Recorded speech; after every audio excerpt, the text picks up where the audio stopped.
Di tanggal ini, di tahun 1945, kota yang kelak dijuluki sebagai kota pahlawan ini tengah dilanda situasi yang mencekam.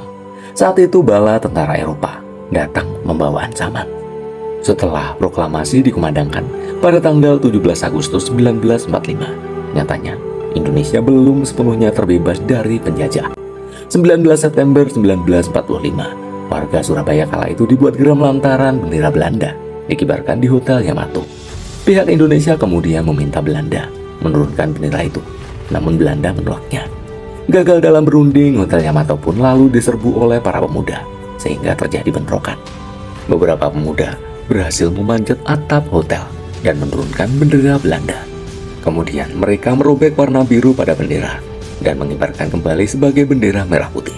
Peristiwa ini menimbulkan rasa waspada. Mereka yakin penjajah akan datang lagi.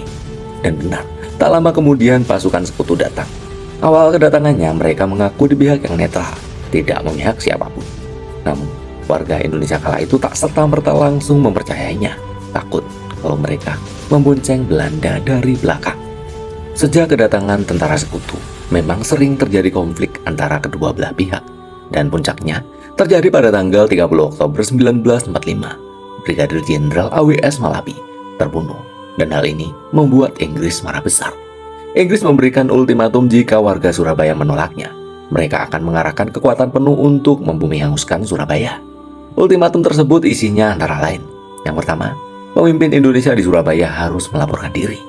Yang kedua, seluruh senjata yang dimiliki pihak Indonesia di Surabaya harus diserahkan kepada Inggris.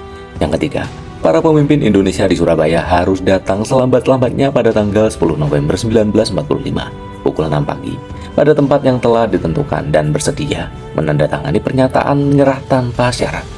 Warga Surabaya bimbang sempat berpikir untuk menghindari pertempuran. Namun, keputusan sudah mutlak. Kedaulatan bangsa Indonesia akan terus dipertahankan. Ketika perang sudah di depan mata, muncullah sosok Bung Tomo dengan pidato fenomenalnya yang membakar semangat rakyat Surabaya lewat radio. Hari pertempuran pun tiba. Semua kalangan masyarakat hadir untuk bersatu melawan pasukan Inggris. Walaupun hanya bermodalkan senjata rampasan dari Jepang dan peralatan seadanya, mereka tak gentar walaupun harus melawan tank lapis baja. Korban berjatuhan, sebagian besar adalah warga sipil yang tak bersenjata menjadi korbannya.